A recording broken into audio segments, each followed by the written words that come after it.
Magandang araw! Masaya akong makita ka. Batang Pilipino, batang matalino, batang marespeto, handang matuto. Ako, si Dina Sherazad. Sasamahan ko kayo para pagyamanin ang inyong kalaman para sa leksyon na ito. Ngayon araw, tatalakayin natin ang kahalagahan ng matalinong pangangalaga at pangangasiwa at pangangalaga ng mga pinagkukunang likas na yaman sa pagunlad ng bansa.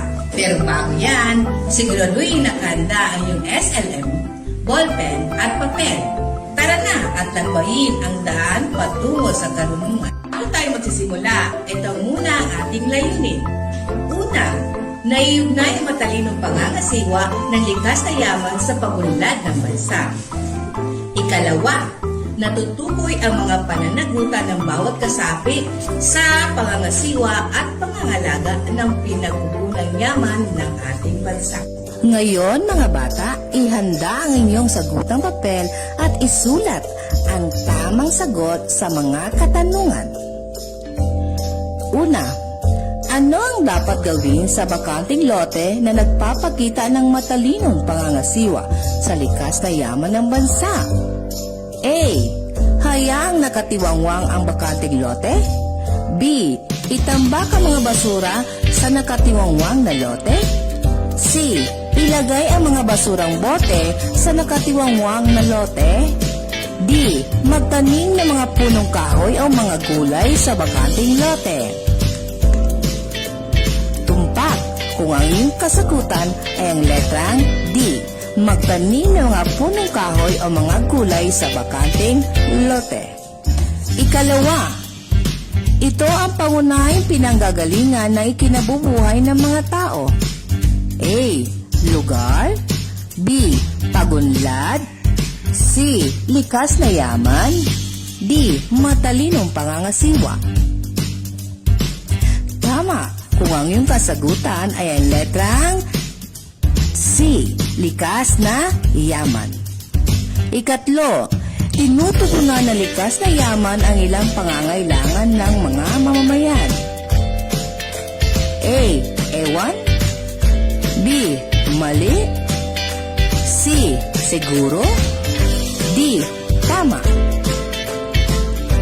Tumpak kung ang inyong kasagutan ay ang letrang D. Tama. Ikaapat, ito ay lalawigan na kilala dahil sa magagandang lugar, masaganang yamang dagat, malinis na kapaligiran, at makikita dito ang El Nido. A. Cebu. B. Davao. C. Mindoro. D. Palawan. Tama kung ang inyong kasagutan ay ang letrang D. Palawan. Ikalima, kilala bilang maunlad at masaganang lungsod dahil pinagkukunan ito ng maraming prutas at iba pang produkto na ipinagbibili sa loob at labas ng bansa. A. Cebu. B. Davao. C. Palawan. D. Tagaytay. Tumpak kung ang inyong kasagutan ay ang letrang B. Davao. Paano natin mapapangasiwaan at mapapangalagaan ang mga likas na yaman para umunlad ang isang bansa? Makinig mabuti mga bata. Ang ating mga kalupaan at katubigan ang mga pinagkukunan ng likas na yaman ng bansa. Sa matalinong pangangasiwa ng mga ito, nakasalalay ang kaunlaran ng bansa. Yumayaman ang isang bansa kung gusto ang pangangasiwa ng mga mamamayan sa kanilang mga likas na yaman at sila ay nagkakaisa at pangangalaga ng mga ito. Ibang-iba ang kalagayan ng mga rehiyon sa ating bansa. Hinggil sa pinagkukunan yaman at produkto, may mga rehiyon na sagana sa likas na yaman ngunit kulang naman sa yamang tao. May mga rehiyon naman na may makabagong teknolohiya ngunit salat sa likas na yaman o sa mga magagaling na manggagawa. Mayroon ding rehiyon na may mahusay na manggagawa at sagana sa likas na yaman, ngunit may kakulangan at suliranin sa teknolohiya o kagamitan kinakailangan sa paggawa. Dahil dito, kailangan magsikap ang mga mamamayan na magamit at malinang na maayos at wasto ang kanilang pinagkukunang yaman. Dito, nakasalalay ang pagkakaroon ng isang maunlad at matatag na kabuhayan na hindi para sa pansariling kapakanan, kundi para na rin sa kabutihan ng buong sambayanan sa kasalukuyan at maging sa darating na panahon. Nagpatupad ang DENR o Department of Environment and Natural Resources ng proyekto at programa upang maisaayos ang kapaligiran at likas na yaman ng bansa. Ang mga gawain ito ay nakatuon sa pangangalaga, pagpapanatili, pangangasiwa, paglinang, pagprotekta at pagtataguyod ng wastong paggamit ng mga likas na yaman sa ating bansa. Ang likas na yaman ang pangunahing pinanggagalingan ng ikabubuhay ng mga tao. Isa ito sa mga sangkap ng pagkakaroon ng maunlad at masaganang kabuhayan ng isang lugar. Tinutugunan nito ang ilang pangangailangan ng mga mamamayan na katira dito. Maraming lugar, lungsod at lalawigan sa ating bansa ang maunlad dahil sa matalino at wastong pangangasiwa ng kanilang likas na yaman. Isa na rito ang lalawigan ng Palawan na kilala at tampok sa magagandang lugar, masaganang yamang dagat, gubat at malinis na kapaligiran. Sa patuloy na pagunlad ng kanilang lugar, hindi nila hinahayaan na masira ang kanilang kabundukan, yamang tubig na dinarayo ng mga turista.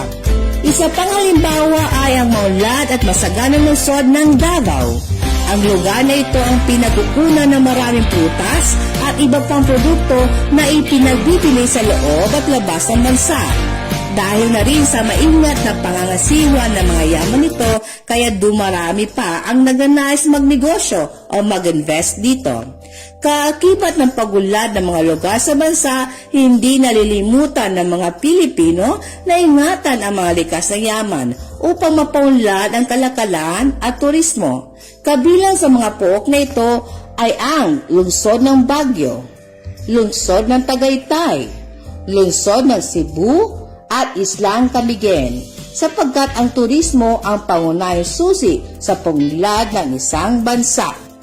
Ngayon, makinig mga bata at sagutin ang mga katanungan. Isulat ang titik ng tamang sagot sa inyong sagutang papel. Una, ano ang kahulugan ng likas na yaman? A. Ito ay mga bagay na natural na nagmumula sa kapaligiran.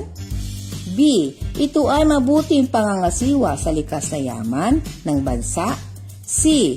Ito ay pagtugon sa pangangailangan at mithiin ng mga tao kung magkakaroon ng sakit.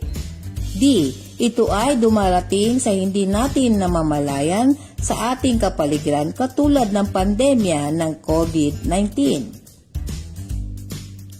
Tumpak kung ang inyong kasagutan ay ang letrang A. Ito ay mga bagay na natural na nagmumula sa kapaligiran. Pangalawa, ano ang ahensya ang may programang pagtatanim ulit ng mga punong kahoy sa mga kalbong kabundukan? A. DENR, B. DepEd, C. DOH, D. DPWH. Tama kung ang inyong kasagutan ay ang letrang A. DENR o Department of Environment and Natural Resources. Ikatlo, ano ang magiging kinalabasan kung matalino ang pagpapasya sa pangangasiwa ng mga likas na yaman sa pagunlad ng bansa? A.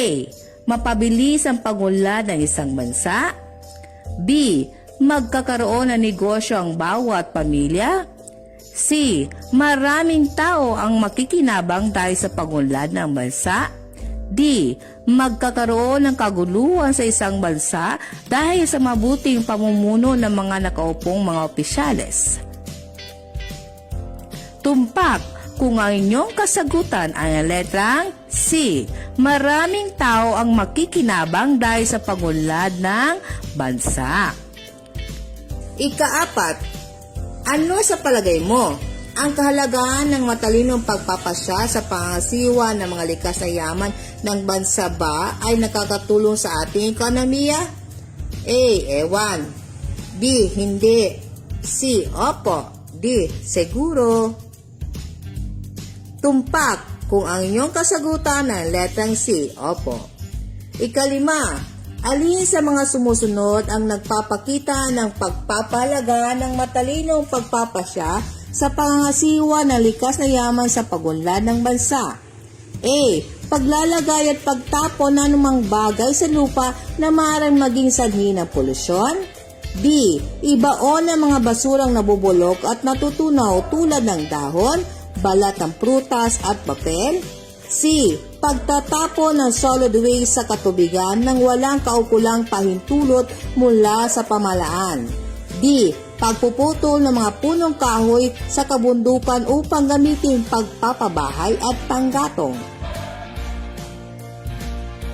Tama kung ang iyong sagot ay letrang B. Ibaon ng mga basurang nabubulok at natutunaw tulad ng dahon, balat ng prutas at papel. Ika-6. Ano ang may dudulot ng pagtatanim ng mga puno at halaman sa paligid? A. Ito ay nakakatulong sa pagpigil ng pagdumi ng hangin. B. Ito ay nakabibigay ng usok at polusyon ng kapaligiran. C. Nakakasira ito sa ating kalikasan dahil nagbibigay ng dilim ng ating kapaligiran. D. Lahat ng nabanggit ay tama. Tumpak kung ang iyong kasagutan ay ang letrang A. Ito ay nakatutulong sa pagpigil ng pagdumi ng hangin. Ika-7. Dahil sa COVID-19, walang face-to-face learning. Ikaw ay nasa bahay. Ano ang may tutulong mo bilang isang mag-aaral tungkol sa pagpapahalaga ng matalinong pangangasiwa ng tamang pagtapon ng basura? A. Itatapon ko ang aking basura kahit saan. B. Itatapon ko ang patay na hayop sa may kanal. C. Magsusunog ako ng plastik at mga papel. D. Maglalagay ako ng 3 basurahan na may nakasulat na nabubulok, di nabubulok at mapakinabangan at ituro ko ang kalagahan ng tamang pagtatapon ng basura sa buong pamilya. Tumpak kung ang inyong kasagutan ay ang letrang D. Maglalagay ako ng 3 basurahan na may nakasulat na nabubulok, di nabubulok at mapakikinabangan at ituturo ko ang kalagahan ng tamang pagtatapon ng basura sa buong pamilya. Ika-8. Paano nakalalahok ang mga mamamayan sa mga programa ng pamahalaan na may kinalaman sa pangangasiwa ng mga likas na yaman? A. Sumunod sa mga proyekto at programa na inilunsad ng pamahalaan tulad ng programa ng DNR. Huwag isagawa ang mga natutunan na pagpapakita ng mabuting pangangasiwa sa likas na yaman. B. Ipagwalang bahala ang proyekto at programa na natutunan lalo na sa pangasiwa ng likas na yaman. C. Gawin ang gusto mo sa nakikita mo sa iyong kapaligiran, mabuti o di mabuti para sa iyong sariling kapakanan. D. Gawin ang gusto mo sa mga nakikita mo sa iyong kapaligiran, mabuti o di mabuti para sa iyong kapakanan. Tumpak kung ang iyong kasagutan ang letrang A. Sumunod sa mga proyekto at programa na inilunsad ng pamahalaan tulad ng programa ng DNR. Ika-8. Paano nakalalahok ang mga mamamayan sa mga programa ng pamahalaan na may kinalaman sa pangangasiwa ng mga likas na yaman? A.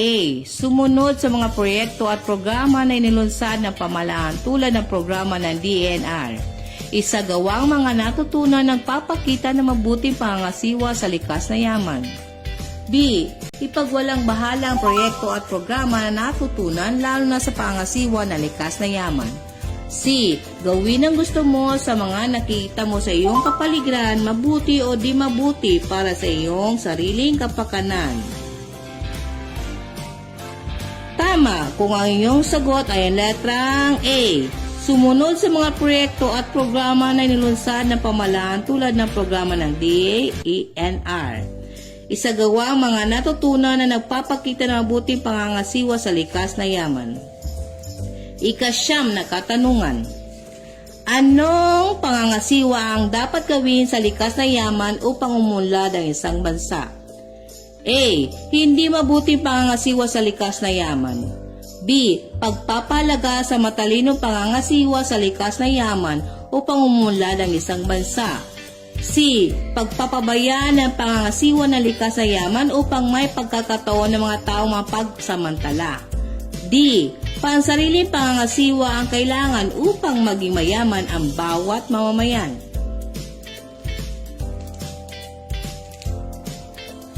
Tama kung ang inyong kasagutan ay letrang B.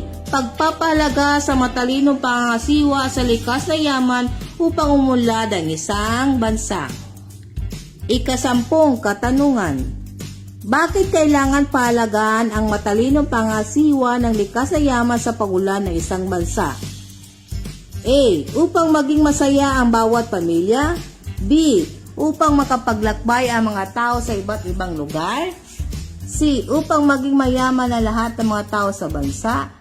D. Ang kahalagaan ng matalinong pangangasiwa sa likas na yaman sa pagunlad ng bansa ay napakahalaga dahil ito ang pinagkukunan ng pangunahing pangangailangan ng mga tao. Tumpak kung ang iyong kasagutan ay letrang D. Ang kahalagaan ng matalinong pangangasiwa sa likas na yaman sa pagunlad ng bansa ay napakahalaga dahil dito ang pinagkukunan ng pangunahing pangangailangan ng mga tao. Napakahusay naman ng ating mga mag-aaral sapagkat naintindihan ninyo ang ating aralin. Umaasa ko na kayo'y may natutunan at bilang mga bata, tutulong tayong ingatan at pahalagaan ang likas na yaman sa mga simpleng pamamaraan sa pang-araw-araw na buhay. Ako muli ang iyong guro na naging tagapagturo sa araw na ito. Ginang Scheherazade Dinashim. Salamat sa ating pagkakaisa sa ating aralin. Paalam! Salamat po sa lahat ng tumulong upang maging matagumpay ang video lesson na ito. Sa aming scriptwriter na si Ma'am Narjian ay Makaumpaw, ang aming videographer na si Sir Jericho Sibenting, at sa aming advisor na si Ma'am Romeline Adulacion, ang aming punong guro ng Gatusman Elementary School. At sa aming consultant na si Dr. Edna Sereneo, at lubos din kami nagpapasalamat sa mahal nating Superintendent Dr. Concepcion F. Balawag, CESO 5, at sa lahat ng opisyalis ng Schools Division of Cotabato City, maraming salamat po.